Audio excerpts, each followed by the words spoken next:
Dave, you growing your hair out? I've just gotten lazy. Oh. Some of us don't have that option, Dave. Yeah. All right. Here we go. Let's go. We are live. We are recording. Bears beats Battlestar Galactica.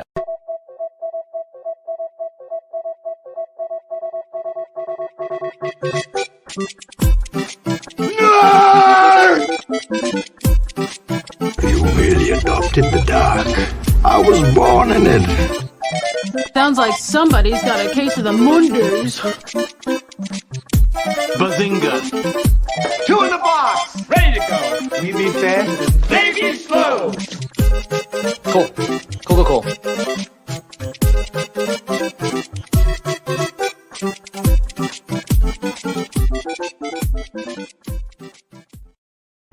Bears.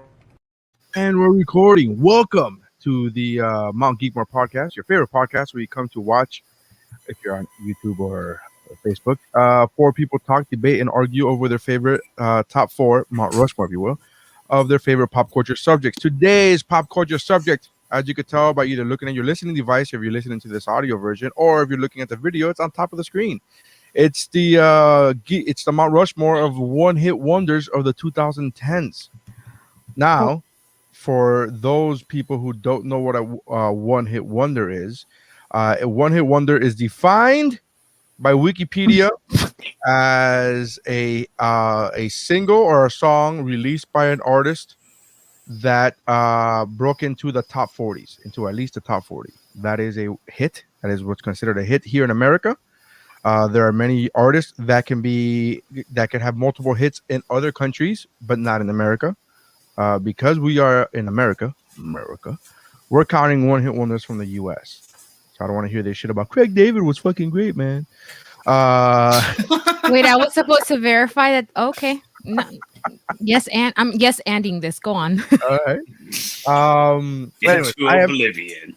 I am Nery Signs. With me as usual is Dave. Howdy. And we have Debona. What up, y'all? Coming to us from a Gothic church somewhere. Holy shit, Daredevil somewhere nearby. Oh my god, that's the wall. Man, he's reporting live get from rid of the wall. wallpaper, and you still got shit to talk. No, I'm not talking shit. I'm impressed. I'm like, oh my god. I think I just look at your background now, and I'm like, is Ben Affleck there? Is Ben Affleck dead over there? It looks like right. Forgive me, Daniel, for I have sinned. Right? Doesn't it look like one of the confessionals? That is what it looks like. It looks like they're the confessionals. Like, Yeah. no. That is the headboard of my parents' guest room. Nice. And we have Missy. Hello. With us as well. So today we're going to be talking about one-hit wonders from the 2010s. I know, Dave, you said that this era sucked for music. Listen, I am a cantankerous old man. For me, A what, old man? a cantankerous old man. Yeah, I know that. Missy, the writer over here. Music kind of ends for me in the year 1994, and You are a cantankerous man. so there are sporadic hits here and there that I really enjoy. I am a fan of dubstep, believe it or not. And all the music genres. Ed, I like EDM. I like dubstep. Anything with synthesizers, I tend to really like. So you'll find like a quasi dubstep song on here. I do like alt rock because it reminds me of the 90s. So you'll find some of that like pseudo stuff, pseudo alt rock. Call that butt rock.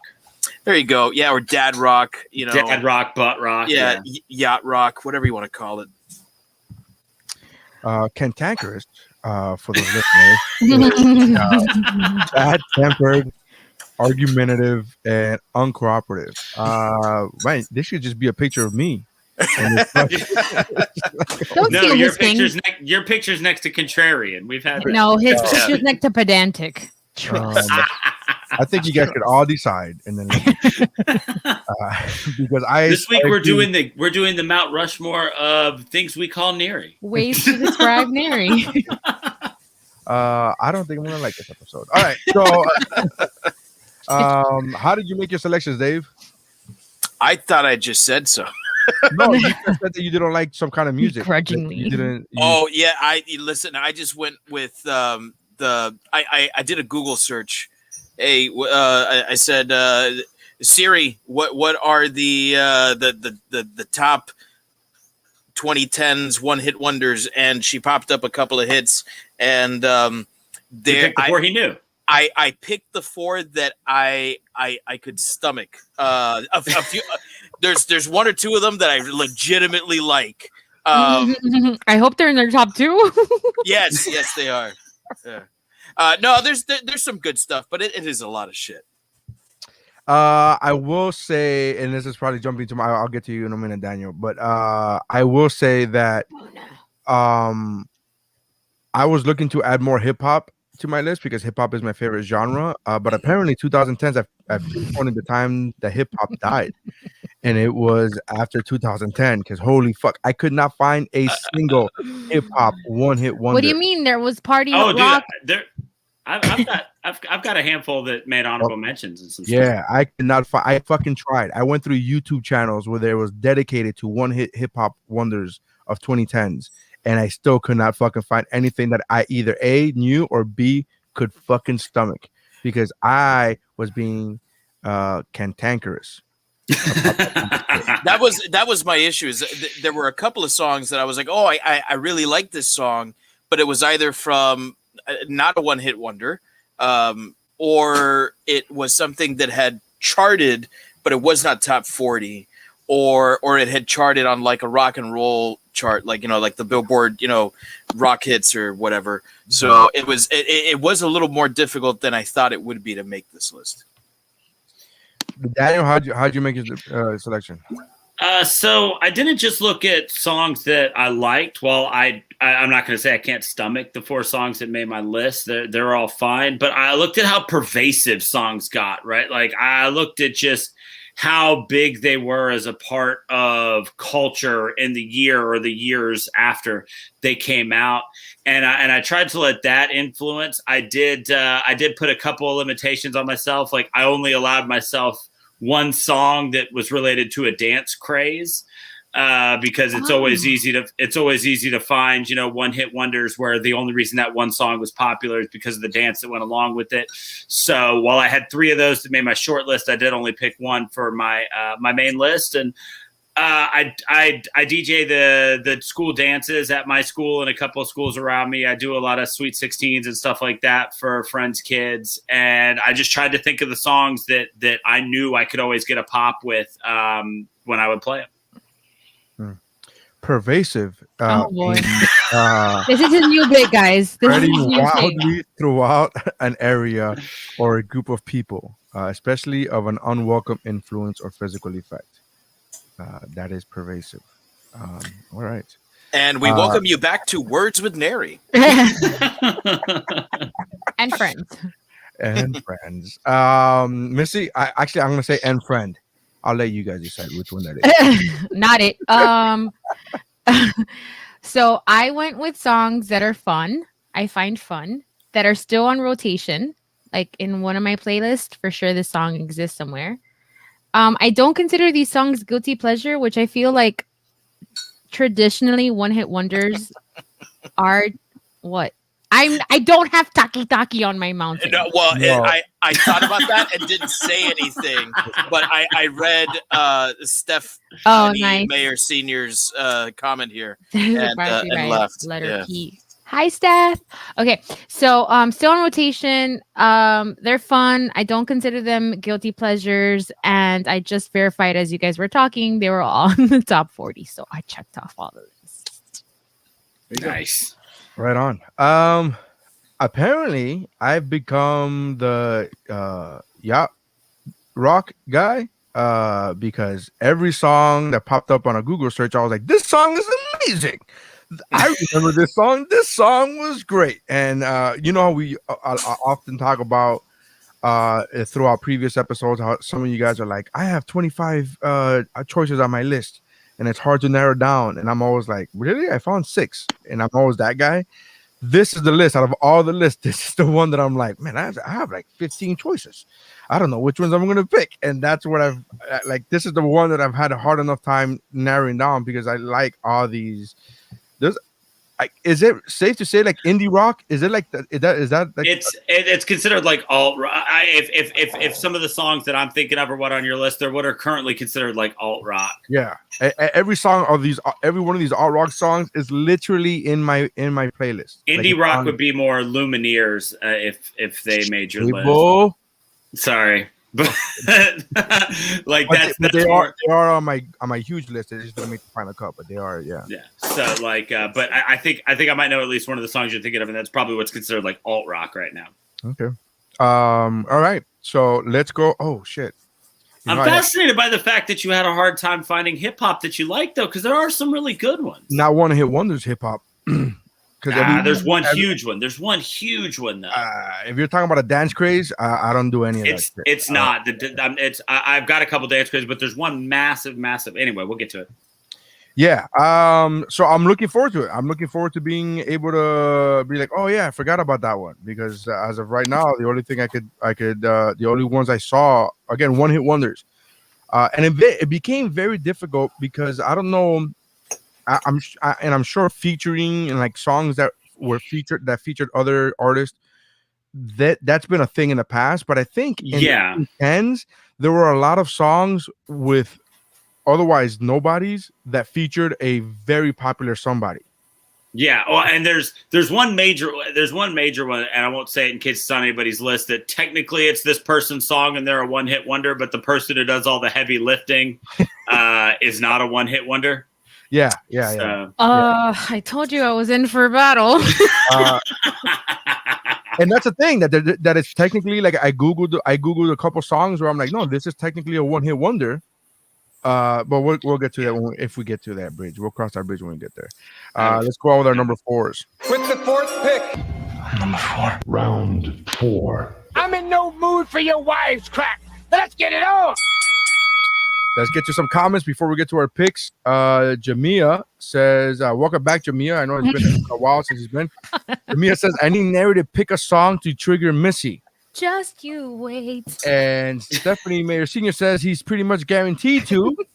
However, if you have previously listened to music episodes before, you know it's the other way around. Yeah, Missy's the one who's coming to battle this episode, I'm pretty sure. I'm pretty sure, but you know what? Fuck it. Jamia says, "Put It in Your Mouth" was a classic pick. Sir, that is a classic pick because it is an amazing pick. That's gonna play in classic rock one day. That's gonna be classic hip hop. There already is, I guess. All right. "Love in Your Mouth" by Kilo. Yeah, that made my love songs. That's right. He likes that song like a lot. Wishful thinking. All right, so.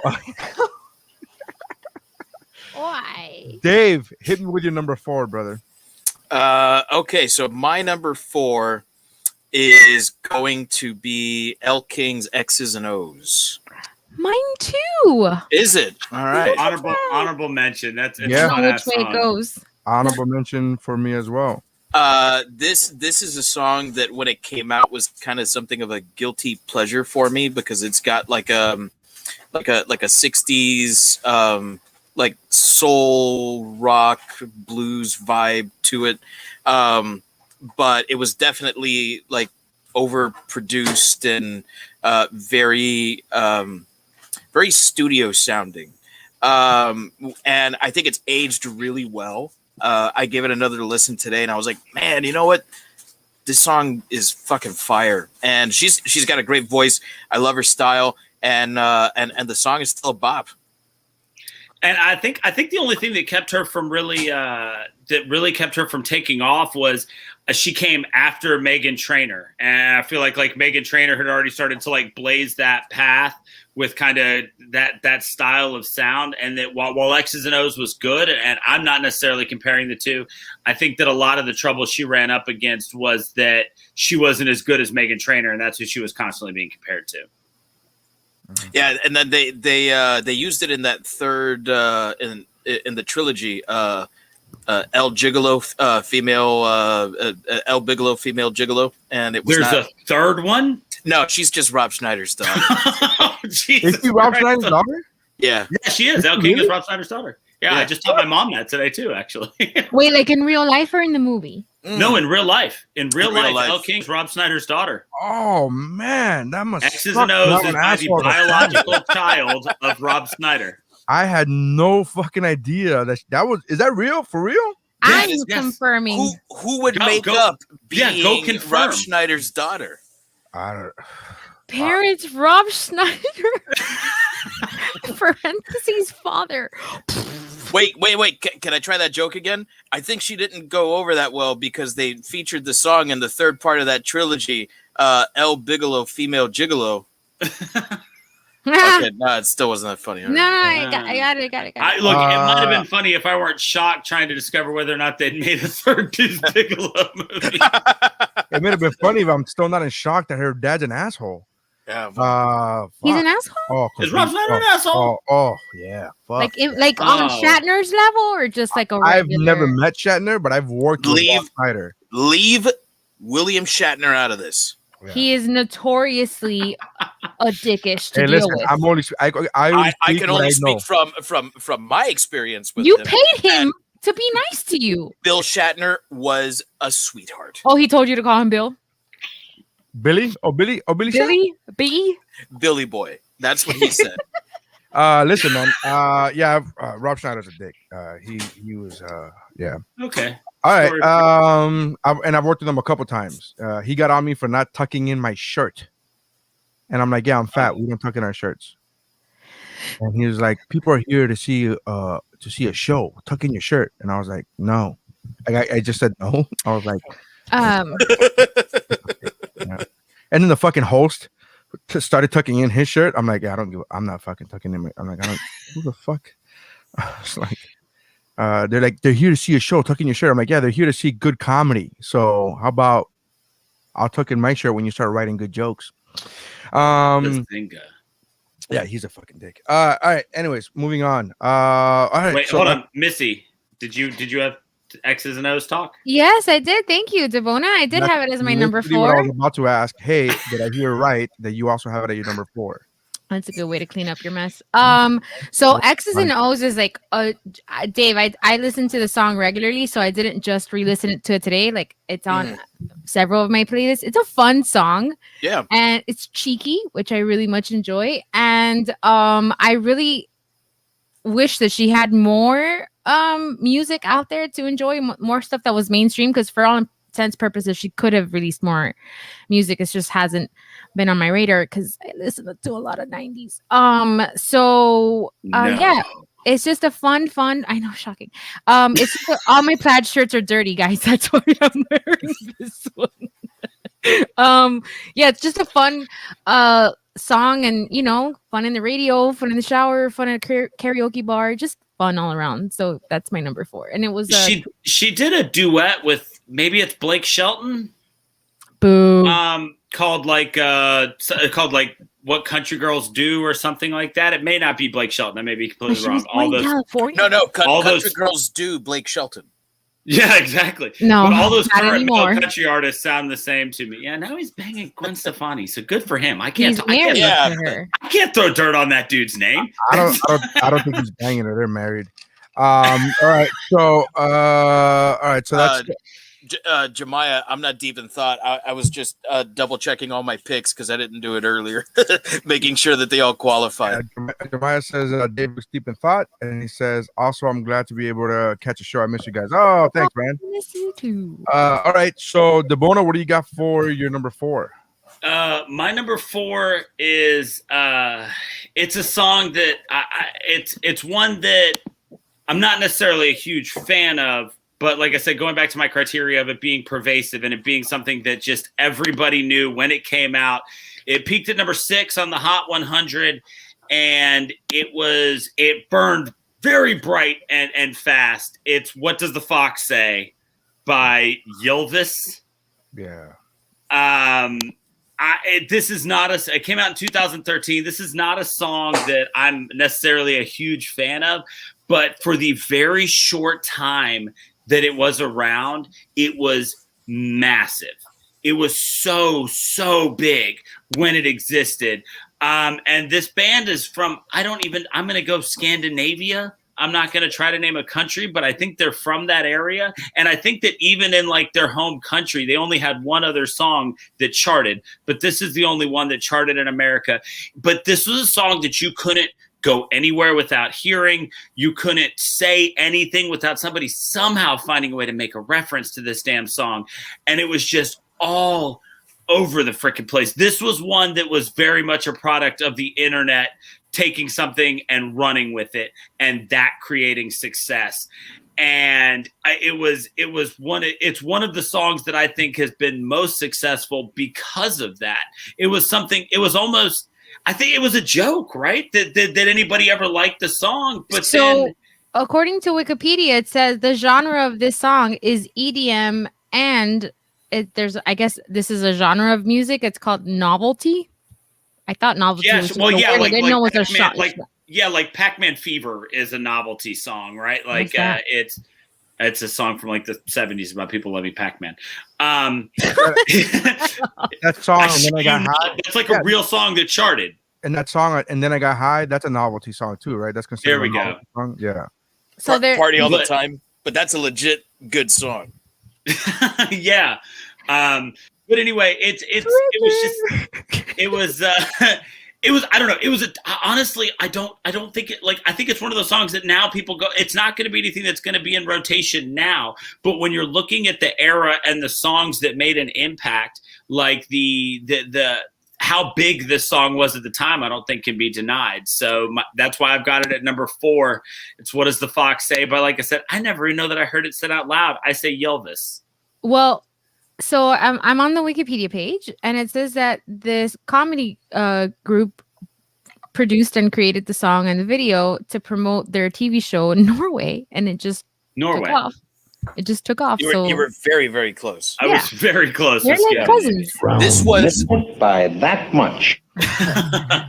This came out the last year that I was teaching middle school before I jumped to high school, Oh my and God. I can 100% like back you up here. Every kid was going around going, "What does the fox say?" I had to ban it in my classroom. Like it was a problem. And that's that like when I talk about how pervasive something is, I teach elementary school. So if it's something that I've got to deal with, if it's made it to that level, past the elementary, past like the cool kids in high school, once it makes it to where I'm dealing with it in elementary school, I'm like, yeah, this is kind of a big deal. And What Does the Fox Say? Made it all the way down. Interesting.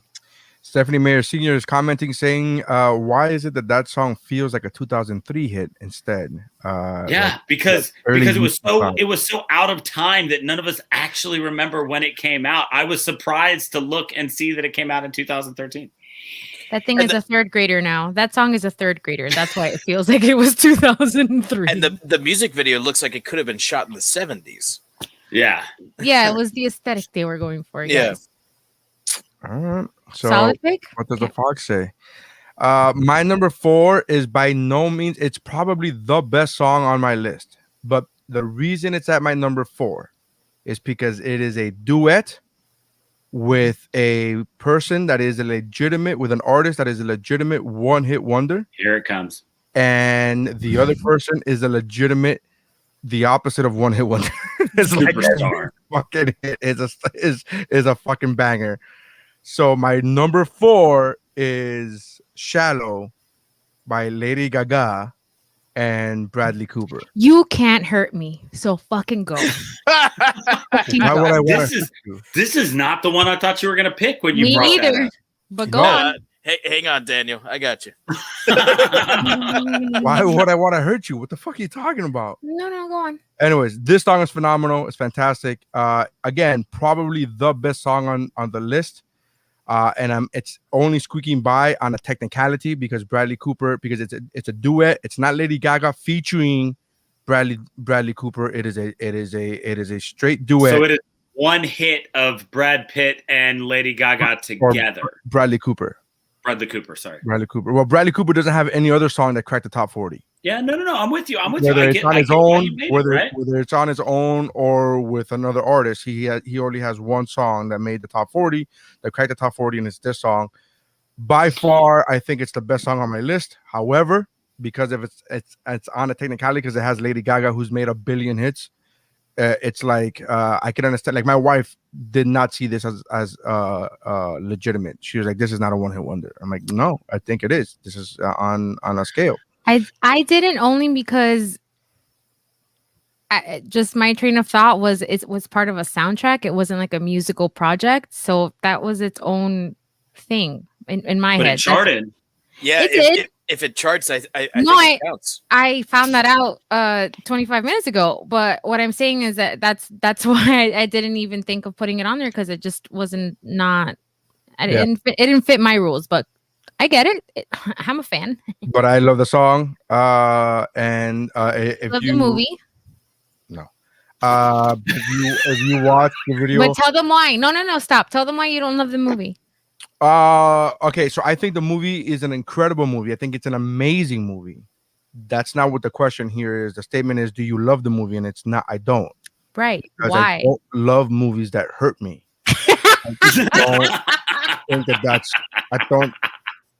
I'm glad you guys are laughing because I don't see anything funny about that. I don't think the movie's beautiful, amazingly made. I think it's a great movie in the sense of it being well done. I will never rewatch this movie. I would rewatch Passion of the Christ before I rewatch this movie ever again. Whoa! Yeah. And again, Passion of the Christ to me is the same thing. To me, well-made movie, phenomenally well-made movie, well-acted movie. Everything is great about Passion of the Christ. But you got to read, right? But it's very difficult for me to watch Passion of the Christ. It was very difficult for me to get through the first passing, through the first viewing of Passion of the Christ. So you hadn't read the words yet. So I had never gone back to rewatch it again because it deals with a subject matter that I feel that is actually personal to me. Right. Same thing with A Star Is Born. It's so dark and so heavy that I'm like, I'm not ever gonna watch this movie ever. I get so angry thinking about the fucking end of that movie. The day after you watched that movie, he was so mad. I was mad, but it stayed with me. It was, that's how good the movie is. That well, it I was stayed just with gonna me say for over a week. I was like, and then he fucking didn't say nothing. Like it was like one of those things where I would randomly say that like to nobody. I was just like, and then the fucking manager's just gonna get away with it. Like guy, he just kept texting me. Like I was that guy. And, I will say that I understand that though, because there are a few movies that I'm fine with never seeing again. Schindler's List, A Marriage Story. I fucking cried for 2 days after watching that movie. Great, fantastic, like 10 out of 10 would recommend, but you're gonna cry. Life is beautiful. Yeah, so I get that, and you know, I just like bring it up because you get so mad. Stephanie Mayer Sr. says Lady Gaga breathes and it's a hit. I agree. Fact. She cannot miss, man. No, she can't. That's a good pick, BFF. Yeah. Way to So go. that's my number 4. All right. Let's see here. So for our number 4s, I'm sorry, just to recap. Sorry, trying to be a producer and fucking do this at the same time. So our number 4s are Elle King, X's and O's from 2016. Elvis's What Does the Fox Say? Again, Elle King, X's and O's, and Lady Gaga and Bradley Cooper in Shallow, which was in 2018. For those of you keeping count at home, I don't know who is, but there you go. Which also feels like it was a lot longer ago than, but that's because the. No, that trauma feels very, very fucking fresh. Let's go on to our number 3s. Round 3 is a magic number. Yes, it is. All right. So our number 3s. Dave, what do you got for your number 3, man? My number 3 is my like pseudo dubstep song, and it's "Too Close" by Alex Clare. Love that fucking song. Yeah, this is a good song. Well, I mean the chorus or refrain, whatever you want to call it, is dubstep-ish. It's got like that, you know, booming bass sound. The real big synthesizers, very very bass heavy sound in that chorus there.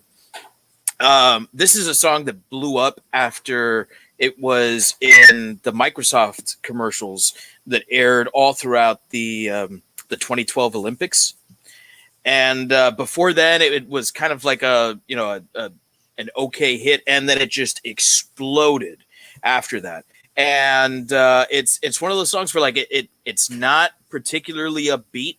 I mean, you listen to the lyrics, and it's actually kind of sad. It's a guy who's not quite in love with his girlfriend, and so he knows that the right thing to do is to break up with her. And yet somehow, like it pumps you up in a certain way, but just enough where like you still feel what he's trying to get across to you lyrically. So it's a song that kind of resonated with me right, the first time I heard it, and still does to this day. I still enjoy it. So I think Too Close. This song, you know how like music is attached to memories. Uh-huh. And this song, aside from it being on, it's actually on my my workout playlist. Mm-hmm. But the song I remember specifically hitting real hard when I took a trip to LA, and I was walking the trail. What's it called? Gryffindor.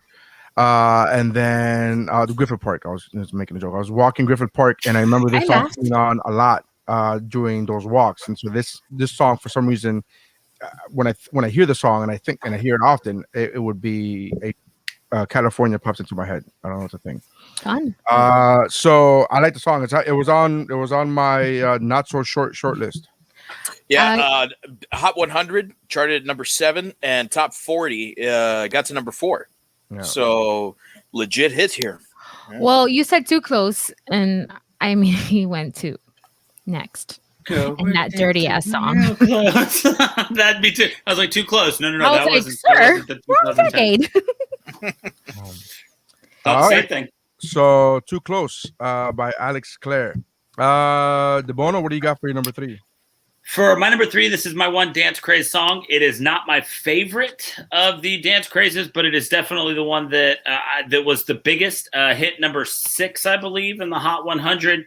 Again, it was everywhere. It was in elementary school dances. There were morning show hosts doing the dance. It's "Watch Me" by Salento.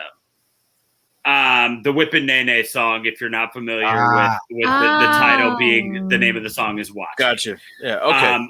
It's the Whippin' Nene song, but the actual title of the song is "Watch Me" by Salento. He's a teenager. Politicians did that.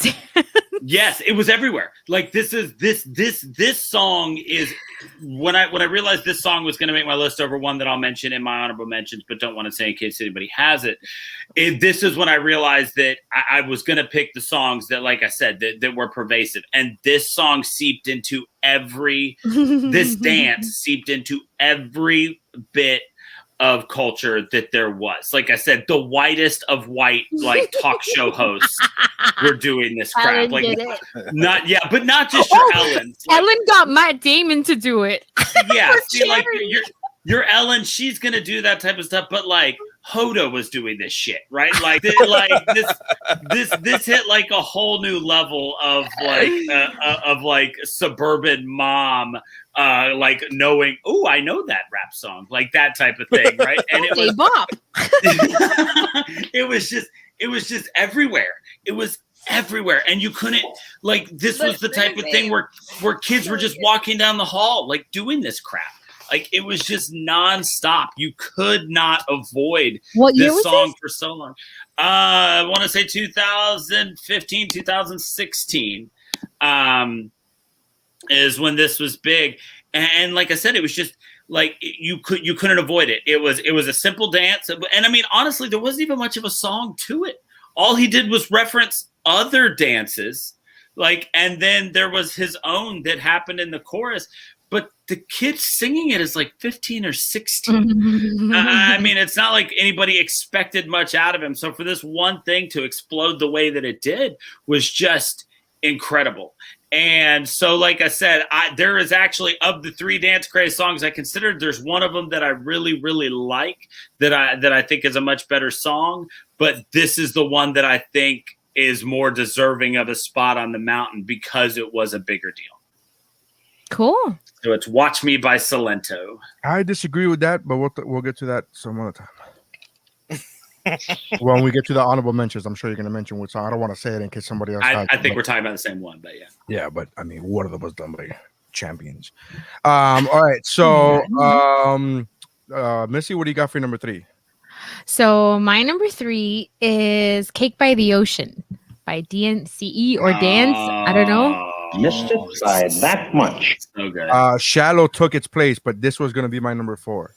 Yeah. Oh, so this is what he was talking about, because isn't Nick Jonas the Joe lead Jonas. singer, or So Joe this Jonas? was Joe Yeah. Jonas's. Remember Alter Bridge, for those of us that were Creed fans, where they have the Well, I wasn't a Creed fan, but I remember Alter Bridge. So I was. Well, they were much better than Creed.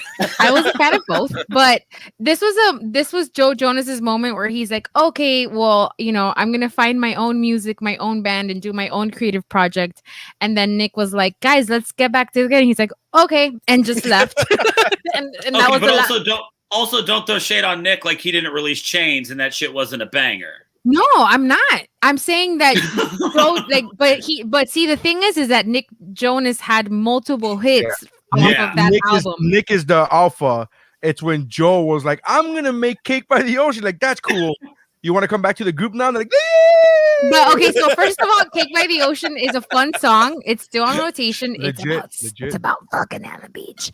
And Missy taught me that. I was legit letting my kids listen to the song, like, "Cake by the-" like we were just fucking jamming out, and Missy's like, "This is about having sex on the beach." I'm like, what?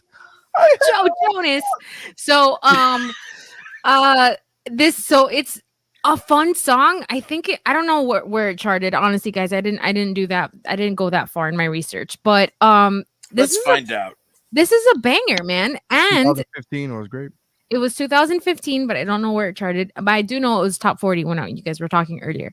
And it's a great song. It's catchy. It's fun. It's like they did it at the. I went to a Jonas Brothers concert 2 years ago. Yeah, you did. And I wasn't even a Jonas Brothers fan back in their heyday. I'm like an older generation of fans. But anyway, super fun song. And the only reason why Nick Jonas was never gonna make my mountain because he had multiple hits off of this album, whereas Joe Jonas had this banger because it was everywhere. I remember that summer. And then Nick was like, guys, let's talk. And he's like, bye. And we never heard of DNC again. Oh, wow. Look at this. So on the Hot 100, it was number 9, but top 40 reached number 1. Yeah. So liked by all a variety of people, the youngins and the oldins at weddings and shit like that. I was super late to this song, by the way. Super late. I was like a year late to this more. Probably like 2 years late to this song. This song came out in 2015. And I didn't listen to the song until I was already friends with Missy, which is probably 2017, if I'm not mistaken. Yeah. And so I was super late to the song. Like, this shit is awesome. Have you heard this? And they're like, yeah, 2 summers ago. 2 years ago. And then I think it was like another year before I was like, hey, it's about having sex on the beach. He's like, turn that shit off. I was like, what? I'm like, no. And I didn't know anything about it. I didn't know that it was Joe Jonas's group. I had no fucking clue. Like, I'm one of those people that just listens to a song on the radio. I'm like, oh, I like this. Save it. Fucking download it. It's good. Like, that's it. I don't need to know who sings it. I don't need to know the name of the song.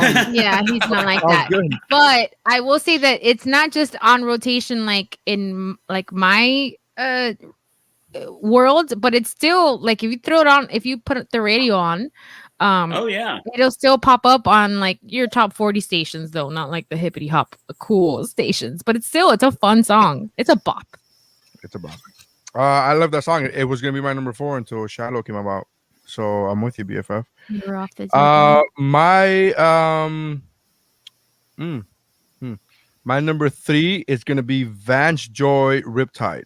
Oh, this is a good song. 2013. What? You'd recognize it if you heard it. It's Australian folk rock, I believe. Yeah, but when he says that, it sounds awful, but it's actually really good. It doesn't sound off. I love folk music, so yeah, but Australian folk music, that sounds like there's a hippity-doo involved. Excuse and me. There's who? There's who's involved? What did you call it? A didgeridoo. Did you call it a hickory do? We're saying the same thing, buddy. We're saying the same exact thing. Did he not say that? I only listen intermittently to what he says. And that's what I assumed he said. That's exactly what I did say. So we're on the same page. And we can't rewind and too bad we're not recording this to go back and make sure. I'm not going back and listening to this shit. Are you kidding me? He's barely here right now. I was you think he's gonna revisit this? He's barely here right now. I was just making jokes, guys. So yeah, Vance Joy Riptide. Love that song. Another song that's in heavy rotation on my playlist. I caught that song super late too, because when I found out today that it was from 2013, I was like, get the fuck out of here. I'm like, I'm listening to a 7-8-year-old song. What? Like, I'm like totally like dumbfounded by this shit. And I realized, it's probably because you found out about it super late. And that's exactly what happened. I found out about it super late. Don't you hate when that happens? It's a lot of fun as a song, and my one little bit I will throw in, and the opposite of your Rob Snyder story. I worked security and was like personal courier for Vance Joy one time at a local festival concert, and that dude is like one of the nicest people I've ever met, especially one of the nicest people I've ever met in music. Yeah. Oh, nice. Yeah, like dude was just nice to hear. He was incredibly polite, like tipped me just for doing my job and like brought me beer. Like, I mean, just super great guy. So opposite of William Shatner. The bonus is one of those guys who's like, anybody who gets me beer, I'm okay with it. Like, he's one of those, you could just literally he gave me beer. Yeah, but he was a dick, but he gave me beer. Yeah. Like, what? Beer. Like, you like Adolf Hitler, bro? He brought the beer though. Like I brought the beer. I'm not saying I agree with his politics. I'm not saying I agree with his politics. I'm just saying his fucking. I don't agree with him, but he did bring me gray beer. You know what I mean? It was German, but still, you know. All right. So our number threes are Alex Clare, Too Close. Silente, did I pronounce that correctly? I'm sure I did not. Silento, yeah.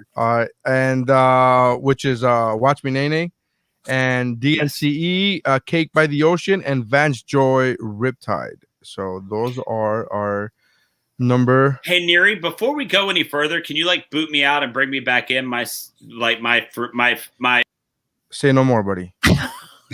Such a dick. Say no more. He's just in the middle of explaining it to you. I don't need to hear why. Just can you kick me out? Absolutely. Let's fucking do it. Did you turn off? Yeah, he's still frozen. We'll wait for him to get back. So, Dave. Hey, what's up? Did I see that you were drinking coffee and now you're drinking beer? I was drinking beer and then Steph made cafecito and now I'm back to beer. Okay.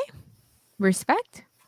I used to have a bit about that because there was for like a brief window of time there, Budweiser was making Budweiser with caffeine in it. Uh-huh. Yeah. They made this thing. It was like super quickly, super briefly.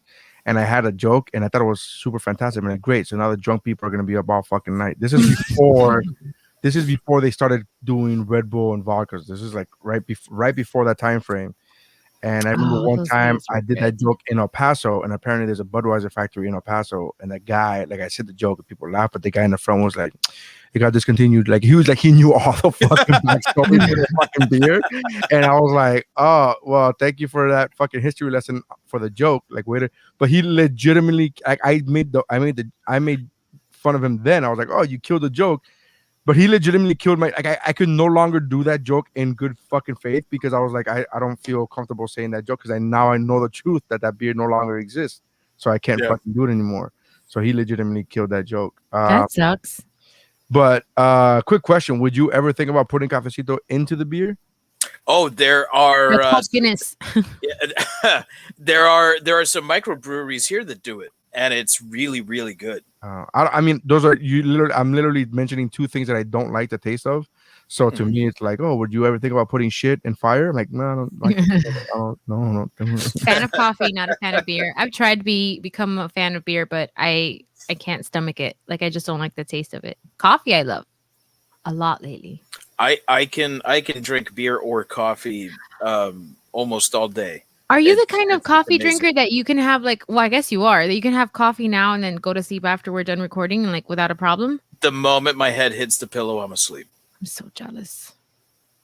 I get Yeah, woken but- up by car alarms outside. Like, how do you? Do that? What's that like? It's a power you get when you become a dad.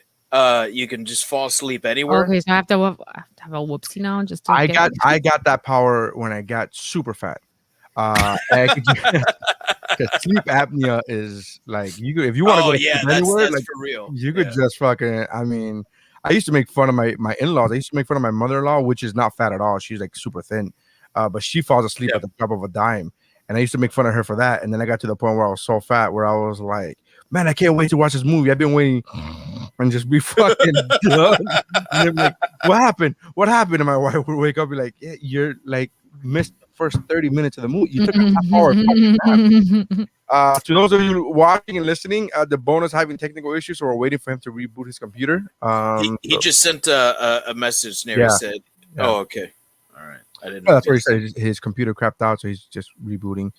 But this is what happens when people on your panel are from Alabama. I'm really excited that. Well, not excited, maybe disappointed because nobody's called it one hit Oneaters. And if you don't know what that joke from, man, you're too young. Didn't even occur to me. I love that movie so much. I finished watching that movie in its entirety.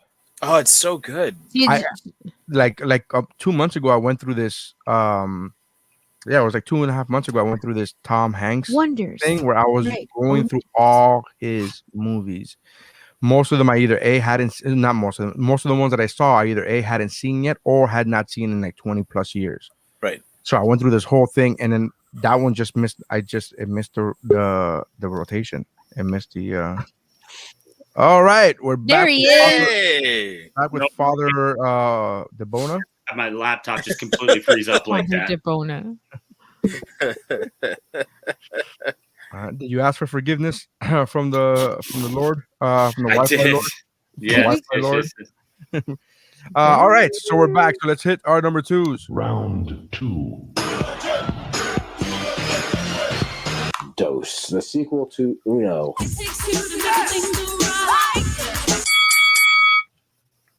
All right. Number twos. Dave, hit me with your number twos. Hit me with your deuce, bro. My number 2. Wow. Okay. You want me to fling it at you like we're at the zoo? Like a fucking like a monkey, sir. There's a big So my number 2 reached number 3 on the top 100 and on the top 40. And it's Pumped Up Kicks by Foster the People. Fun song. Yeah. Good pick, Dave. The only reason I didn't pick this wait. Can you repeat the title? Can you repeat the? Yeah, Pumped Up Kicks by Foster the People. Okay. The only reason this one ended up not making my list is because I felt like this was a super group of sorts. But go ahead. Is it? I don't know that much about this group. It's similar to the DNCE thing. It's like a side project of MGMT. Okay.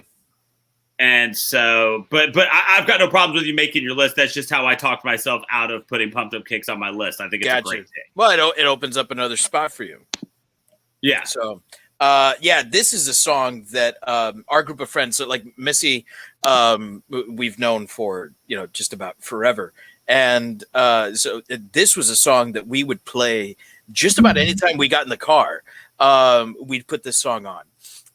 So I said that there were like 2 songs that I legitimately liked on my list, and 2 others that I was like, yeah, they're good, they're okay, good on them. I don't have a one-hit wonder, so but this song is for me. It fucking rocks, man. I can listen to this morning, noon, or night. With my bagel bites. I got that joke.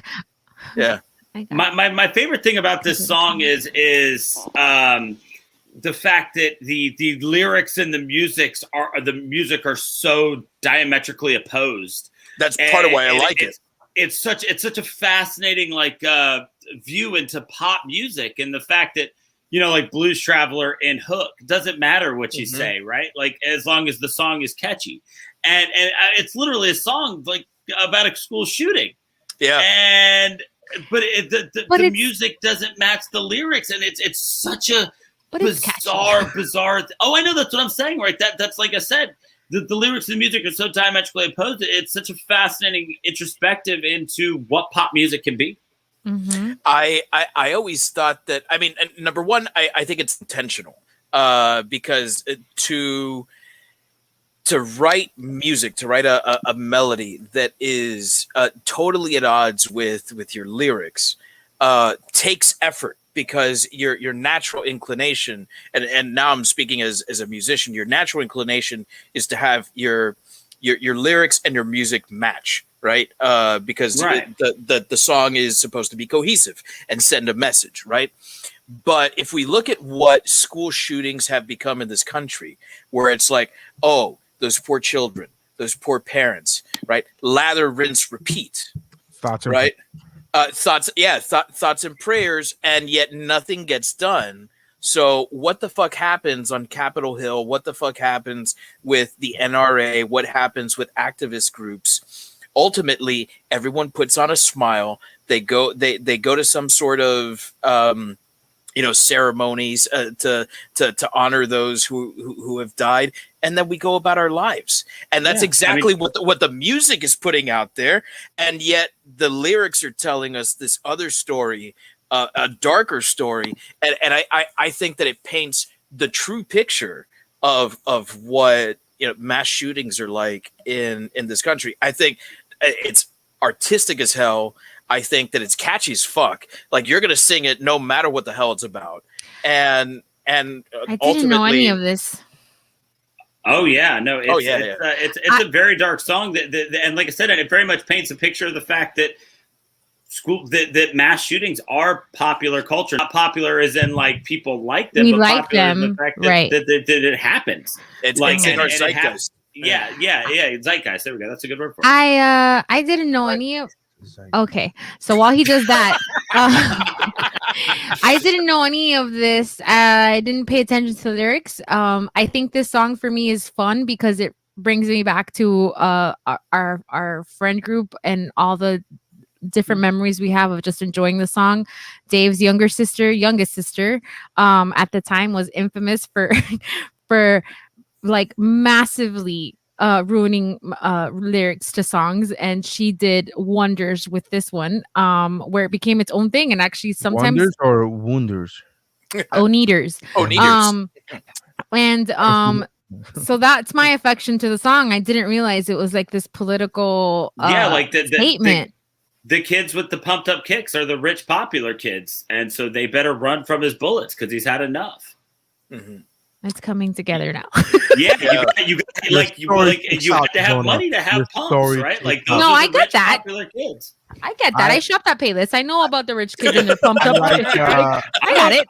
There are BK nights in my time. So I like this song, but it's so funny because when Dave had mentioned like, oh, songs from this era sucked, I like every website that I went to, like just down the list, they were like, whatever their order was down the list. I was like, I like that song, I like that, and my list kept getting bigger and bigger. And then I got to this song, and then I was just like, I just looked at my list, and I was like, that's enough. That's fine. They were all like, these are all like very, again, these are all very out rock songs, and they're like, they have a certain feel to all of these songs have a certain feel to them. And in my mind, I was just like, by the time I got to this song, and I was like, yeah, that could be interchangeable with any of these. Like, I didn't feel this one was better than any of the other ones, but there were so many in my list, I just kept it out just to keep it. I'm like, it's fine. I'm with you. I said, I found that there was a lot of that in the 2010s when I was looking at it. It was all like alt rock and indie rock and like that pseudo folk rock that started coming in with Mumford and Sons, and then this whole like American. I love Mumford, but the wave that started coming in with Americans trying to do it. It just listen, unless you're Bob Dylan, you're not going to do it right. So not everybody has to release an Americana album. It's okay. Taylor did good though. Bon Jovi did it, but whatever, that's fine. Yeah. Dave's like daggers. He drinks. So pumped up kicks. All right, DeBono, what do you got for your number 2? My number 2 is my favorite song that I've got on my list. This is a song that Dave said last week or week before, like he doesn't believe in guilty pleasures. He just likes what he likes. This is a song that I tried to deny liking. I tried to claim was a guilty pleasure, but I just fucking love this song. It's ridiculously catchy. My number 2 is Shut Up and Dance by Walk the Moon. Oh, this is a great song. It's so much fun. This song is the essence of pop music to me. It's bubblegum. It doesn't mean anything. There's nothing deep about this song. He's telling you to shut up and dance. Right? That's what I'm saying. Yeah. That's what I'm saying. Like that's what I'm saying. There's no deeper meaning, right? It's not like we're like, oh, Pumped Up Kids is about shooting the rich kid. No, forget your troubles and don't worry about the things that are stressing you out, because that life is only so short to enjoy what's in the now. You don't get that from the. No, I'm kidding. No, I do. It's just not deep. That's exactly what he says in the song. That's what I'm saying. Like, it's just shut up, and that's not nice. That's my daughter. My daughter, we've taught her early on that shut up is a curse word. Yes, that's so. So she when she heard the song and it was on the radio, she would be like, she would change the lyrics to be quiet and dance. And this was adorable, but yeah. This is a song that I love listening to. That I could play this song at an elementary school dance, get a pop. I could play this at a Sweet 16, get a pop. I could play this at bingo night for a bunch of 21-year-olds in the bar, get a pop. It's just a song that everybody likes to listen to, that you can always have a lot of. What's that? 21-year-olds bingo? Yeah, bingo's huge in college towns, like in college bars. Bingo's a very big thing right now. I host, but it's like it's like one of the few legalized gambling things that most cities have. But it's a ridiculous amount of fun. It's the type of thing that you can get drunk and scream at the top of your lungs and just have a lot of fun with. And like I said, it was everywhere. It's a song that everybody knows, that everybody enjoys. And like I said, I fought it for a long time, trying to pretend like, I don't like that song, whatever. It's so poppy and stupid. But shit, it is so poppy, and that's why it's so great. Yeah. So my number 2 is Shut Up and Dance by Walk the Moon. Did you ever watch the movie Music and Lyrics with Drew Barrymore and what's his name? Jimmy Fallon. No. Jimmy Fallon. No. Adam Sandler. No. Drew Barrymore and Rogan. The guy from Notting Hill. What's his name? Hugh Grant. Hugh Grant. So Hugh Grant plays a musician. Hugh Jackman. Right. So literally. The Playboy guy, he was a music producer. He was a musician in the 80s, and he like kind of fizzled out, right? It's the whole thing that we're talking about. And he banged a tranny. No, yeah, after you bang a transgender person. So what happens is he meets Drew Barrymore. Drew Barrymore is really good with poetry, so she's really good with lyrics. She doesn't know that she's good with lyrics, but he finds this out, right? And it's a long way to go for this, but there's a scene in the movie where she talks about like, oh, all you do is pop music, all you do is whatever, and then he gets very offended, and he's like, a lot of people talk shit about pop music. When he's like, I dare you to find something that makes you like if you play The Temptations, My Girl, if you play that song, he's like, I dare you to find something that's so meaningful, so deep, and makes people feel so happy in 2.5 minutes, like that, you know what I mean? So he's like defending it, and I'm totally massacring the speech that he gives, but he talks about pop music in such a positive way that from then on, I never thought of it as a negative, but from then on, whenever I do hear people talk about pop music in a negative way, I'm like, no, but pop music is, it's good for a reason. So like the Shut Up and Dance song is good for something. Like that, it's not. Yeah, exactly. You know what I mean? It's not like it's not meant to be like, oh, I didn't want to like why? Like, well, you didn't want to feel good. Like, I don't understand. Like that fucking logic is really difficult for me to understand. It's like, you know what? For a long time, I was fighting fucking feeling good, but then I just fucking caved in and go fuck it. So it's my guilty pleasure to feel good. Like that's what I hear when I hear people say kind of shit like that. I'm like, oh, okay, but it's just feeling good, right?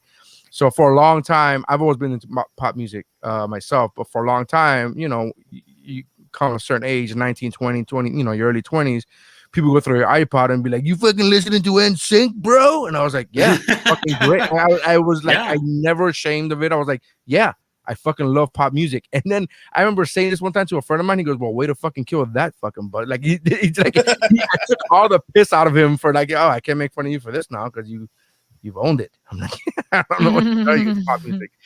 Sorry, Missy. Missy, what is your number 2? My number 2 is okay. So my number 2 came out in 2010. It was a banger. I think it's still on rotation in radio. And while the person who is the singer of this song is still very popular and very famous, name me another song he's written. So my number 2 is "Fuck You" by CeeLo Green, and I love that song. It's this is the thing about this song is that you can be like you could let work through your anger, but you don't. It's not like an aggressive song, you know. Aside from saying "fuck you" about a lot. Well, he did that other song called "F You." That was another song. Correct. That's the one that they play on 101.5 and "Fuck You" they play on 99 Gems, I guess. I don't know.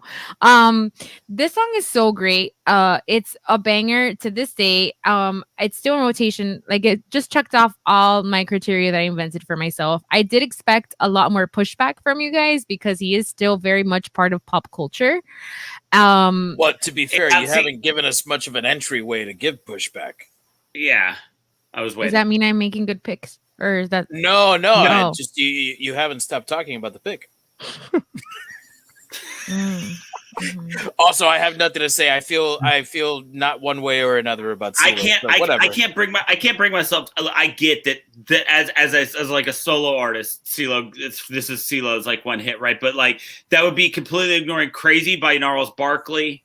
That would be. But that was a different decade. Yeah. In this 10 years, what else did CeeLo Green do besides The Voice? In this 10 years, but CeeLo Green is not a one-hit wonder. But like, he was in Goody Mob, for God's sake. For this decade, this was his one hit. Yeah, I think you read that wrong, Missy. I'm with you. Gnarls Barkley is CeeLo Green. Correct. Right. And that was definite. Like "Crazy" was definitely a hit. Correct. Which would mean that "Fuck You" is not a one-hit wonder. But I'm saying the way she read it is that it had to be more than a one-hit wonder in that decade, which is not the way the rest of us read it in society. But that's the way she read it, and that's what she chose to do. Like Shakira only had one hit during this 10 years, correct. But I wouldn't put her on the list. But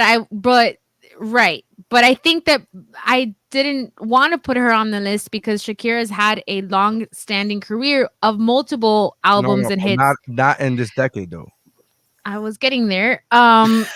So I was fucking getting there. Okay. Actually, no, this is not her only hit. She did Chantaje with Maluma a couple years after Waka Waka, and that shit is a fucking banger. I don't care about that. I think this pick is illegal. I think it's an illegal pick for your criteria. I'm sure, but what I put together, it's not my criteria. Oh, we got a flag. Yeah. Oh, there we go. We got a flag. Well, listen. It's not even a yellow flag. It's a red flag. The thing is that at least I can depend on you guys because I knew this was gonna happen. No, but I love the fact that you look for this. You literally. I didn't. I didn't. You know what? I didn't. Peaches like wait till y'all hear one of these fucking. If I'm gonna be honest about my mountain, that's how I interpreted. For Nery, you need to put the header back on. That's how I interpreted this mountain. I thought it had to be like this was the hit of these 10 years. And thus far, And that's the way she favorited the list, and that's fine. That's what she. That's how so, she but interprets it.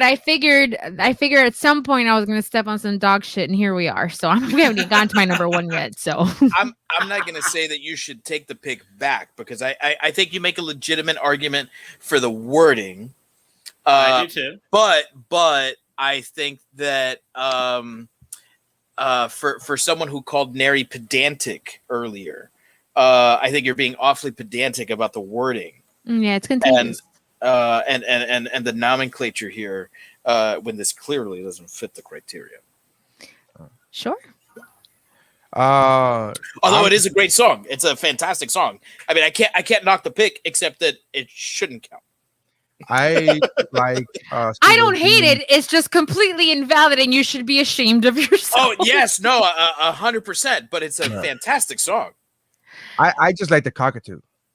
I like CeeLo Green had a cockatoo when he was doing the voice. Like he just had this fucking bird over his shoulder the whole fucking time. He didn't do anything else musically in these next 10 years, like that decade, besides the voice and this song. And crazy. And Nars Barkley is not CeeLo Green. I mean, it is in the sense that it is, but it's not because he went by a different name. No, it makes sense. Clark Kent's not Superman. It makes sense. There is another one I thought of, but my ADD just wiped it out. So well, it's a dude from the Community. He's not a rapper. He's an actor. Childish Gambino is his name. Isn't didn't Garth Brooks pull this shit too? Did he dyed his hair black? Yes, and fucking released music. I don't know if he dyed it. I think he just wore a wig.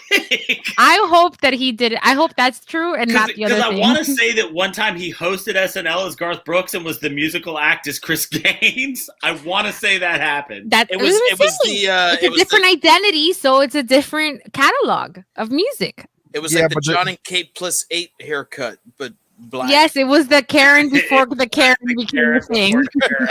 What the hell was her name? I can't remember her name now. Kate. From Kate and Kate Obviously, +8. But what's her last name is not +8. Gosling. Oh, Gosling. I thought they were John +8 and Kate +8. You have to say it faster. +8. Get to some comments here.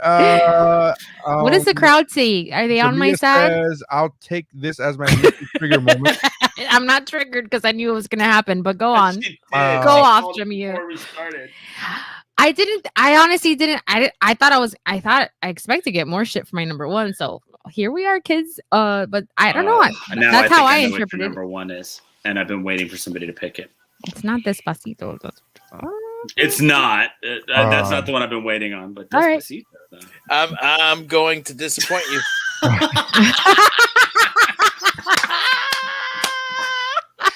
And you fucking hate that. That's a valid pick, though. That's actually. As is mine. My number two is. This is gonna be tough. Is Love? I Like Me Better. It's 2017 song. Legit love this song. It's on constant replay on my playlist. I've heard it a billion times. It's LAUV is the artist. I Like Me Better. And it's fantastic. I can't even place this song. Let's check this one out. If I could play 7 seconds of this song, because that's all we're allowed to fucking do.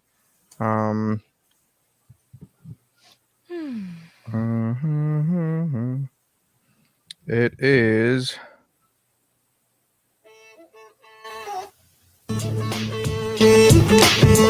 I don't know what it is, but I got that feeling. Is this Justin Bieber? No. No. I, honest to God, don't know if I've ever heard that song. Nope.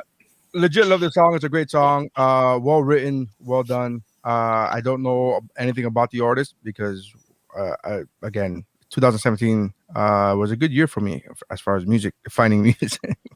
So, but it's a great song. I Like Me Better. It's fantastic. I don't know if you haven't heard it, go listen to it. LAUV and I remember it.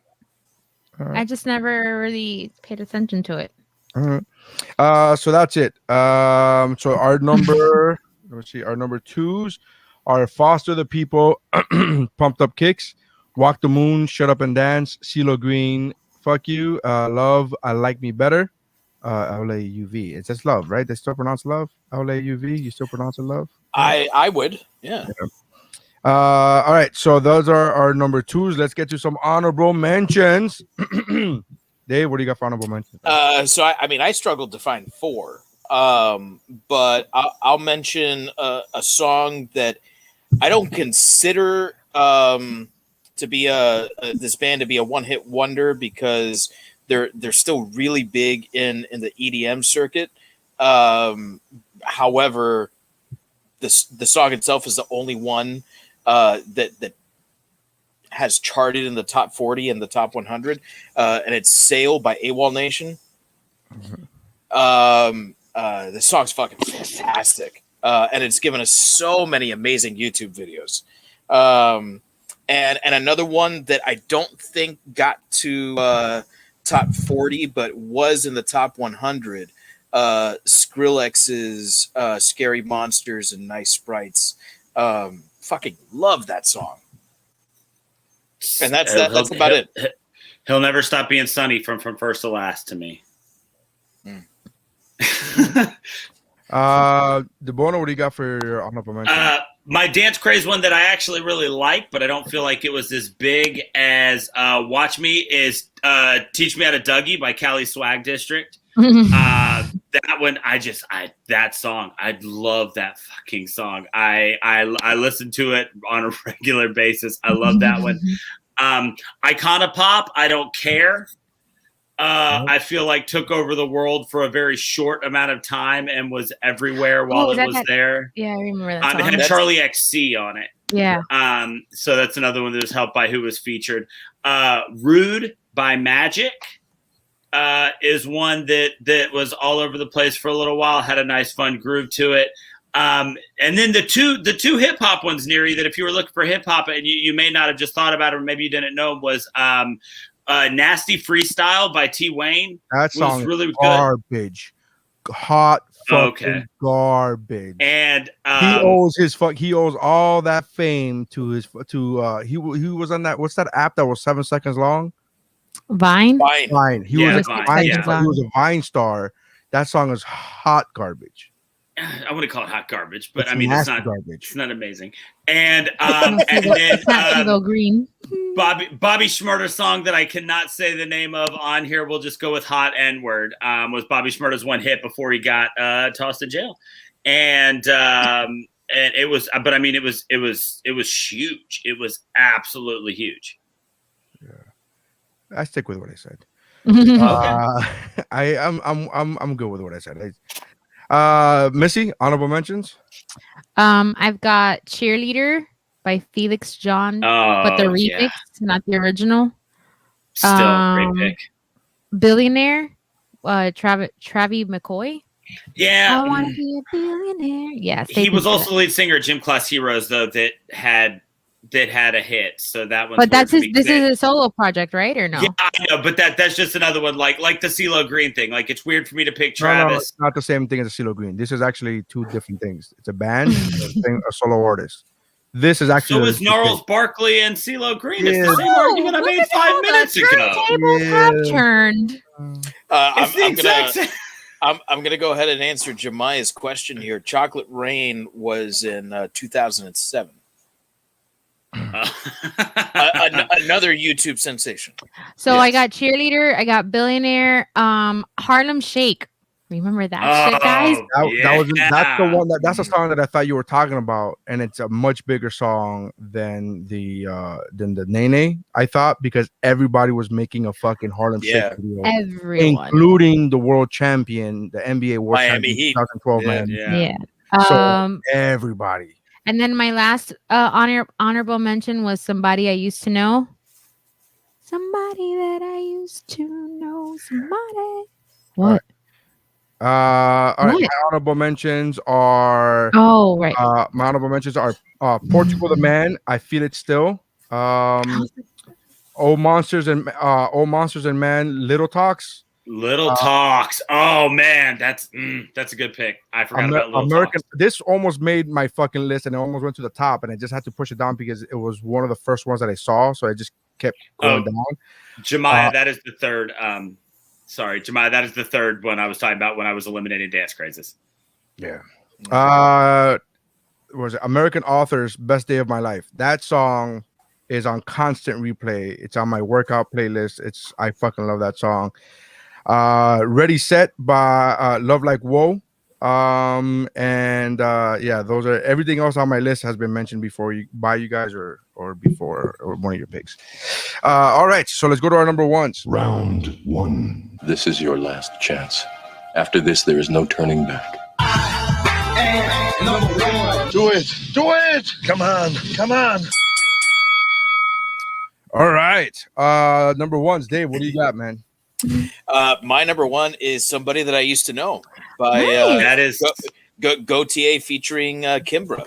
That is also my number one. So this is the song, Dave, that when you made your declaration of the songs suck in this era, the first website that I looked up was this is the first song on the list, and I was like, well, this is making my list. Like it just kept making my list, and it was like, so this was I legit like the song a lot. Yeah, when we did this, the only one that immediately came to mind was Somebody That I Used to Know.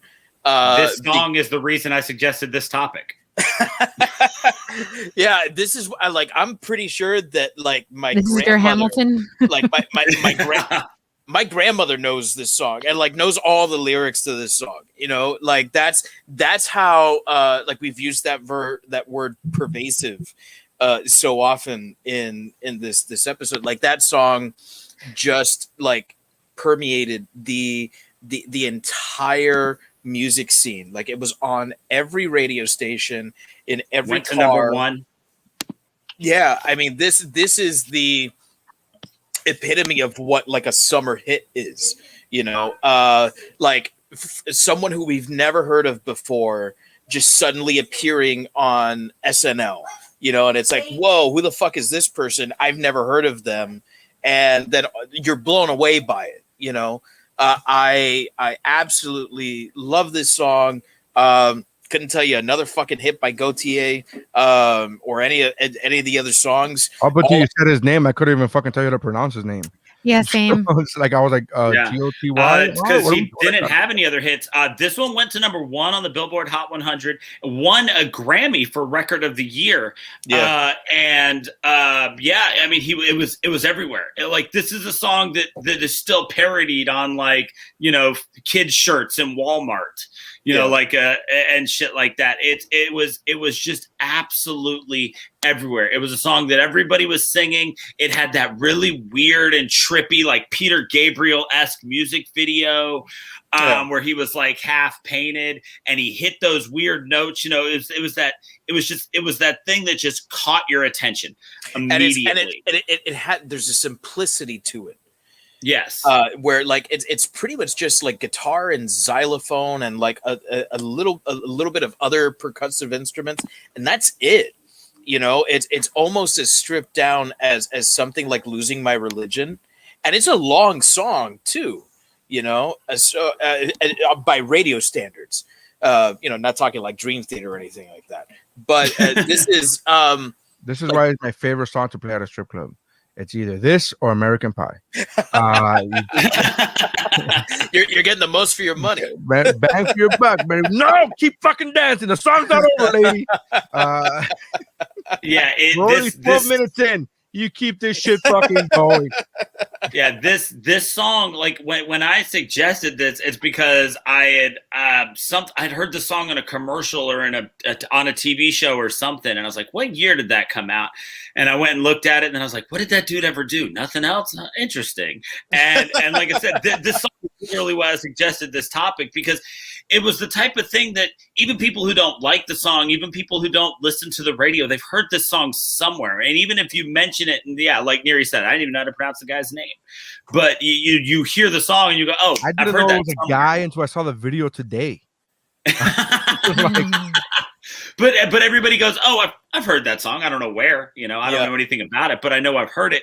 And it was such a massive thing. And then he was just like, all right, deuces. And fucked off back to Australia or wherever he's from. And that was it. And he was good with it. And so he's like the male Tony Basil, right? He's like, I got my hit, I'm out. Like, I'm not trying to do anything else. And so it was also my number one. It's a great song. It's a very sad song, but tells this amazing story that I think just about anybody can relate to. And, that's the other part of pop music, right? Is it something that strikes a nerve with you because it makes you happy or because it's relatable or both? And while this is in no way a happy song, it's definitely something that everybody can find a moment in their life that they can relate to. It doesn't even necessarily have to be a romantic relationship. Just a friend that you've lost somewhere along the way for one reason or another, this song could strike a chord with you. And it was something that anybody could listen to and love. So it's also my number one. Yeah. Solid pick. Perfect. Missy, what do you got for your number one? Can't fucking wait. So,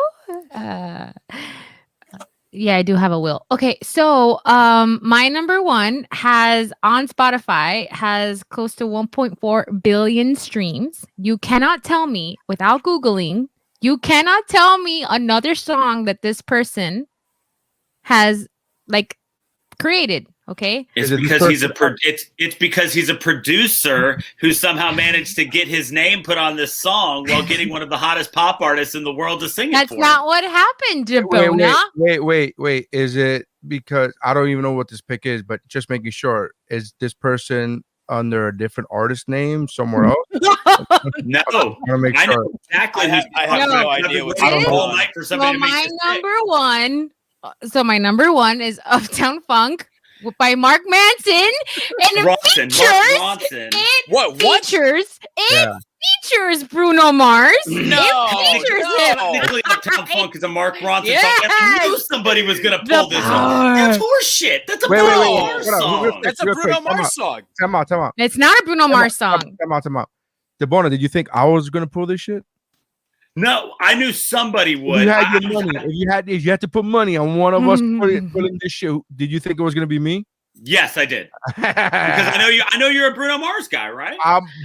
Because I'm a Bruno Mars guy, I know better than to pick somebody because I know he's had more than one. But I thought you would. But use this as an excuse. I didn't pick Bruno Mars. I picked Uptown Funk, which is a song by Mark Ronson, and it features Bruno Mars.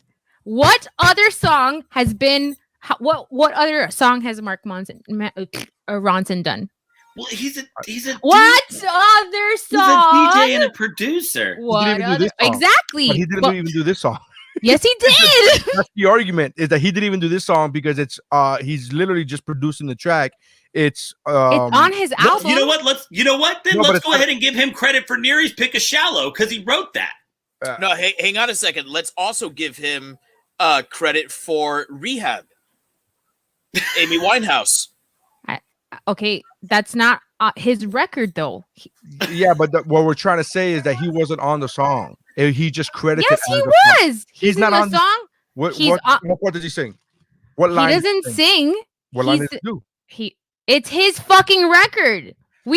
I'm sorry, when did we didn't sign up for the details of this situation. We said one hit wonders, and then you let me fly, and here I am. I'm with you. Hey, I'm letting you fly because I think this is a technicality. This is the same reason I picked Shallow. Like I picked Shallow as one of the four because of a technicality. I figure. I'm with you, Missy. I think this is a legal. It's one of those things where you check the rule book and you go, fuck, I got no rules. Correct. I got no rules. So I went with where the spirit led me. Okay. Now that we've established that half the panel agrees and the other half wants to murder me dead. Uptown Funk is a fucking banger. Like that song is amazing. It's so much fun. I've never met Bruno somebody. Mars is that dude. It's almost as if it's done by a dude that's done a million other hits that are all Not that I know of. As far as I'm concerned, his discography, his catalog begins and ends with this album, and the only song I know of this album is Uptown Funk. So hey, I love this song. I know that I am in muddy waters. I will give you that much. I didn't do this on purpose. Jamia, I did not. Are you enjoying this, Jamia? Is this what you enjoy? You see, Jamia wanted me to get triggered, and look who triggered everybody. Are you not entertained? I don't even think he's watching. And look, I knew, and that's the thing. That's why I beat around the bush with this earlier when I said something about somebody else doing the heavy lifting. And I knew you knew that I was getting at it. And the longer your list went, I was like, this broad is going to have that's it. That's why I was one. Well, when you were talking about it in my head, I was like, shut the fuck up, man. Shut the fuck. Anyway, independently, I don't think respectfully, I disagree. I think that this song is awesome. I have never met one person that doesn't know what the fuck I'm talking about when I say Uptown Funk. Listen, as somebody who works on cruise ships, I can tell you that everybody on a cruise ship knows this fucking song. Okay, if you've ever taken a cruise in the last 5 years when the song came out, whatever the fucking song came out, 2015. Yeah. Well, if you've taken a cruise in the last 5 years, because 2020 doesn't count, you know this fucking song. Mark Ronson had another song called "Feel Right" that charted at number 35, called "Feel Right" featuring Mystical. Great, never heard of it. That doesn't matter. It does, because the top 40 thing was something that you guys brought up, and not fucking or the definition of what a hit is. Nope. We never discussed that I had to abide by the definition, the textbook definition of what one hit wonder. You told me one hit wonder 2010s, and I said cool, and I started Googling stuff. Okay, well, you know what? Tell a cell that it doesn't have to abide by the rules of like mitosis or I'm literally sleeping with my eyes open right now. I don't know what he's saying, but I'm agreeing with him because in the tone of which he's saying it, I believe sounds like he's right. Well, no, I'm sure he knows what he's talking about. This is my number one pick, guys. I'm sorry, I didn't mean to. I honestly, genuinely didn't mean to trigger you, and I didn't think the trouble I would be causing until I sat down and Demona, I'm like eating my dessert, and I'm like, oh, I'm about to start some shit today. It didn't even occur to me until that second. If I'm being honest, I didn't know that song about Bronson. I had no idea that other song existed about Bronson. I did know about this song. I for a moment thought about putting it on the list for a moment, for shits and giggles. I felt that Bronson doesn't say anything in the song. There's nothing like he's in the video. I don't even think he's in the video. Like it's fucking. He is in the video. He's in the video, and they performed the song together when it was hot. Just one of the generic white guys in the video. Because I swear to God, I was about to be like which black guy is he? I didn't even know he was white. So I fucking did not know, because there's a million people in this fucking video. So I did not know that this was, I swear to God, I didn't know who he was. So, but I do agree that on a technicality, this song I think counts. I don't know Bronson's other song, that one that Dave just mentioned. I have no idea what song that was. But and I didn't do this on purpose. On a technicality, I think this song does count. In the spirit of the list, it's kind of a cheesy pick. Again, this is I'm talking shit because I have Shallow by fucking Lady Gaga. Like, so let's be fucking real. Like, also written by Mark Ronson. But he wrote it. It's not on his album. Did he write the song? He wrote Shallow. He was a co-writer Yes. or whatever. He is a fucking talented fucking dude, man. He is, I'm taking nothing away from Mark Ronson's talent. I know it's me. I'm the one that did it. I did not know that about Mark Ronson. Missy's the one calling him a one-hit wonder. I'm learning a lot about him. I'm learning he's white. As far as his catalog of music that he's put out as his album, this is it. I'm learning he's white. I'm learning that he wrote Shallow. I'm learning a lot about this dude today, man. This is it. Now I again, for the record, I didn't realize I was gonna start some shit to the very second we started recording. So by then I had committed, the fucking car flew off the cliff. I was there. That's it. So quick question. Is this song as eligible, as far as technicalities go, as eligible, more eligible, or not as eligible as Despacito? Okay, so I would say in my specific universe, I know Luis Fonsi from he's had a decades-long career. However, to white people, this is one hit. Hold on, BFF. Is that because you're claiming it to be like just because you know them? And we had this conversation. This is the third one-hit wonder episode we've done as far as decades is concerned on this podcast. So we've had this conversation in the past. Jeff also got upset because I called what's Jimmy World. It was Jimmy World. I think you called a one-hit wonder. No, it was another one. Was it Blink 182? Blink 182. was technically classified a one-hit wonder up until like 2 years ago when they came up with another hit, because by definition, a hit is anything that's in the Billboard top 100, top 40 of the top 100 of the Billboard. And top only 100. all the small things cracked 40. Yeah. Everything else was below that. Was, below that. So did you guys allow that or no? No, we didn't allow that. We didn't. By definition, Hey, I also want to bring this up. Mark Ronson is also technically white. The artist for Valerie. Who's Valerie? I don't know. An Amy Winehouse song. I didn't know that because it's an Amy Winehouse song. Had you done your research? No, come on. She didn't know that. Come on, you're putting too much on her. She didn't know. And I asked her to do this topic today, so let's not play that game. But okay, no, this I can take it. But here's what I'm saying. But here's what I'm saying. I'm fine. But here's what I'm saying is that the logic of I've known Luis Fonsi because he's popular in Latin music. It doesn't matter if he's popular. It matters if he gets over a top 40. That's what makes a difference, because true, because we didn't specify genres, so right, that's correct. So it would have disqualified him, because as far as I'm concerned, he's cracked the top 40 in other genres and other charts. He has not cracked the top 40 in the Billboard top 100. That's what I'm saying. That's why he is a only for Despacito. Correct. That's why he's a one-hit wonder. This is the one hit. Okay, I track your logic, so and then, it makes. If we would have talked about this an hour before we recorded, I would have switched some shit around. I didn't pick Despacito because of the fact that I felt that a lot of the song is not only Fonzie, but it's also Daddy Yankee. And then later on in the remix, Justin Bieber carries a lot of the weight. So I'm like, that's a lot of fucking. That's a lot of. But they're all featured in Spanish, or he tried and somebody told him not to. Yeah, I hope it's the latter. But they're all featured. They're all featured though, so it's technically his song. I also want to bring up featured Miley Cyrus on "Nothing Breaks Like a Heart," which charted in the top 40 on his follow-up album. But featured to me, I mean, he's even on his own, he does not qualify as a one-hit wonder in the 2010s. Even if you go by your logic of it's the only hit in the 2010s, it wasn't, because on the following album, Late Night Feelings, he had a song that charted above the top 40s in the top 40s. Late Night Feelings came out in 2019. When did that single come out? Or does it matter?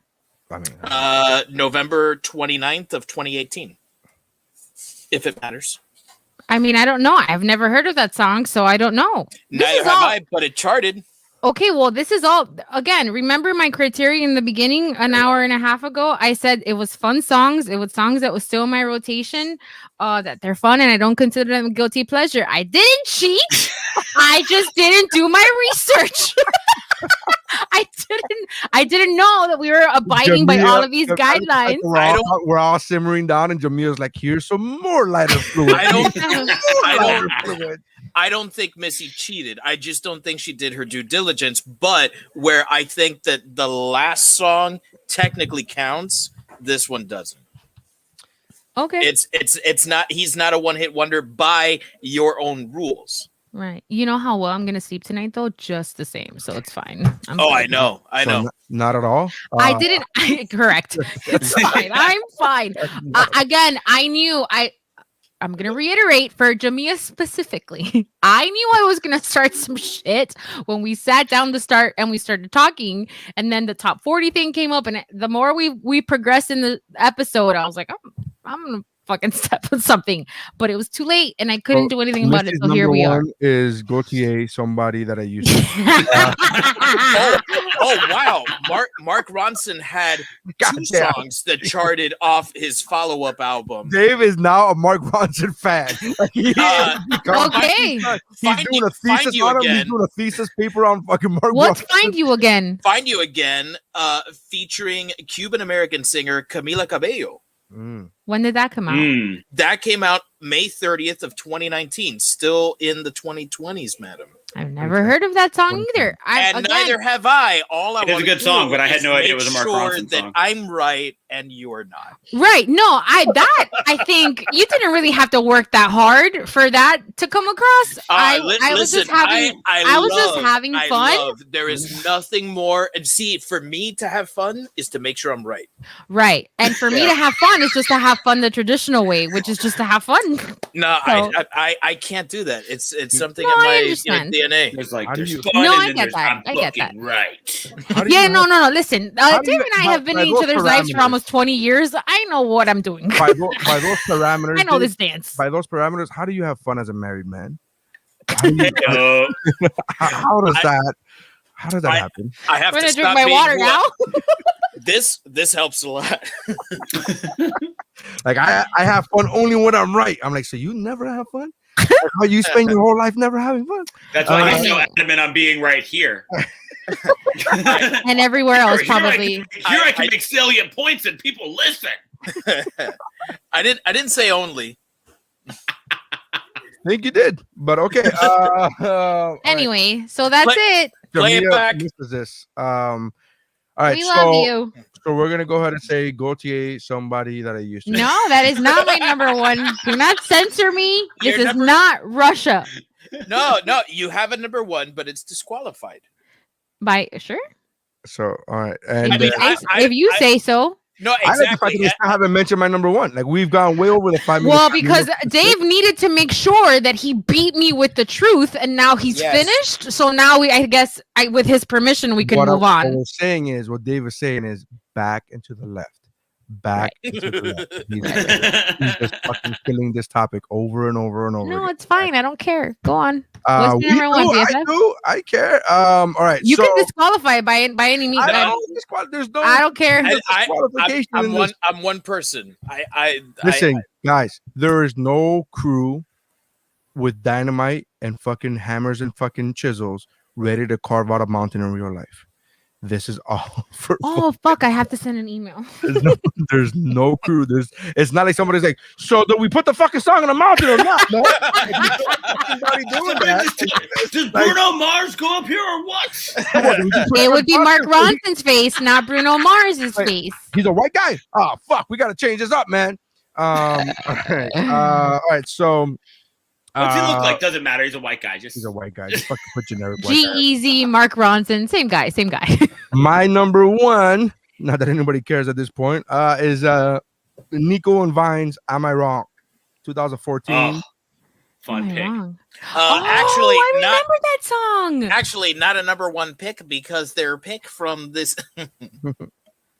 Never mind. No, I was just letting you go. I was letting you see how far you can improvise. I'm like, let's go. Let's go. Their 2017 follow-up album featured a Am number I one right? pick. The 2017 song "Am I Right?"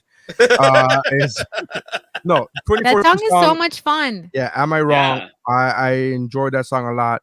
I don't know any word after "Am I Wrong?" Any lyrics? Sorry, go ahead. Sorry. Yeah, I'm with you. I don't think you need to. But I enjoy that song every time it comes on. Again, it's one of those songs that's on heavy rotation on my playlist. My playlist is like 800 songs, but it's still on heavy rotation. This one and Cake by the Ocean, to me, I had flip-flop because I was like, both of these songs have that same, like, it's a fun song. And so I just rather enjoy this song a lot. So Nico and Vines, "Am I Wrong?" 2014. So the number ones are Somebody That I Used to Know, and "Am I Wrong?" and Despacito. No, I listen. What's my thing? I go down with the ship. That's my another. That could have been a one-hit wonder. It was not because she had several. No, not multiple of her songs cracked the top 40. You rat bastard! Here you go, Jamia. I'm triggered. I'm triggered. I never heard of the other one, so there must not be his. Sure. If we were going by my rules, what the fuck? All right. So the only repeat that we have is Somebody That I Used to Know. Correct? No. X's and O's. Missy. X's and O's, yeah. Dave, that wasn't on yours. That was on yours, Debon, right? That was on mine. No, Dave. Oh, look at that. We agreed on record, no less. When you follow the rules, sure. Because nothing says fun like rules. Nothing says fun like rules. All right, somebody that used to know X's and O's. I can't believe we're hiring somebody DNA related to fucking that prick is on this fucking Final Mountain. But all right. I just found out about it. Just go back to not knowing. Just pretend you didn't find out. Yeah, I know. All right, so the other song, that's it. Those are the only 2 repeats. What else do you guys want to put up there? It's up to you guys. I know what's not going to be back. I know what songs will not be I'm back. not even going there. Just let it just stay very still. I'm gonna make an argument for Watch Me just because that dance was everywhere for the year that it existed. I think that it was as big as anything else we've talked about today just because of the dance. But I'm going to make an argument for Watch Me to not be on this list because it was an awful fucking song. So we're just gonna, that's my argument. That's what I'm going to argue for. Yeah, I'm torn because I'm with Nery and I think it's a shit song, but I also think that highly popular shit song. Songs with dances are so like indicative of their era. Like you can't help but think of the Macarena without thinking of like the 90s, you know? So I don't know how to feel about the hustle. This. I mean, like it's right. I mean, yeah. But that's what I'm saying. Like just being look at the other songs. Of when they came look out. at the other songs that we have available for the Final Mountain. Okay, yeah. Read them. Read them. We have "Too Close" by Alex Clare, which that's a fantastic song. We have the Nene song. We have "Cake by the Ocean." We have Vance Joy, "Riptide." Oh, hang on a second. "Cake by the Ocean" is fucking fantastic. And I can't believe I didn't think of it. And I would like to throw in reparations. We have "Pumped Up Kicks." That's a really good one. "Shut Up and Dance." That's okay. "I Like Me Better," which apparently I'm the only one that's ever heard. I don't know. And "Am I Wrong?" I've heard "I Like Me Better." I've just heard those 3. All right. Hey, throw up Jemiah's stuff real quick. So you prefer the butterfly to the Tootsie Roll, Jemiah? Missy not making the mountain. No, the next one. The next one. Tootsie Roll all day. Tootsie Roll better than butterfly, right? Yeah. I don't think anything beats the twist. Like Crazy Train. We're talking about the 90s. No, we're talking 90s. Just look at 90s. So what? You've got Tootsie Roll, you got the butterfly, you got the dip, right? But Tootsie Roll. Hello, Whoop, there it is. There's no dance that goes with We're talking about dances to it. The Kid and Play was the 80s, correct? Am I correct? I made a dance. Yeah. I mean, they dipped into the 90s, but no, but the dance, Kid and Play, like it was. Okay, I mean, the butterfly was before the Tootsie Roll. Like, I'll give you that. What are you talking about? The butterfly? That's old. Let me see you Tootsie Roll because no, that's the Tootsie Roll. Okay, well, I don't understand. Singing. What's the butterfly song? came first? That's why he says this ain't the butterfly, it's the Tootsie Roll, because the butterfly was first, and then the Tootsie Roll took it to another level. Missy, are you learning that the butterfly was a dance right now? Yeah. Okay. All right. Yeah. I just learned that this guy parented a fucking an actual talented person. Who fucking knew? Like today, who fucking knew? Apparently, talent skipped a generation and it fucking hit with X's and O's. So yeah, I like whatever song you guys want to put on there. Now I get it because he goes the butterfly because that was I got right. I got it. I got it. There you go. I like Cake by the Ocean a lot. Almost made my list. I like Riptide, even though it's my pick, I still like it. Look, I could throw weight behind Cake by the Ocean too because I think that even made it to some soundtracks and stuff for a little while there. It was really big. So I'm fine with that one making it. Okay, so we have somebody that I used to know, X's and O's, Cake by the Ocean. Look, Missy has 2 already on there. Yeah, I fucked it up and I still made the mountain, bitch. Right. So now I'm really gonna go ahead and put suggest Riptide just because I wanna pick on the mountain. I love that song. That song's I awesome. really dig that song. Yes. I don't like the song, but I like the guy, so I won't fight you. All right, so Riptide it is. Let's see here.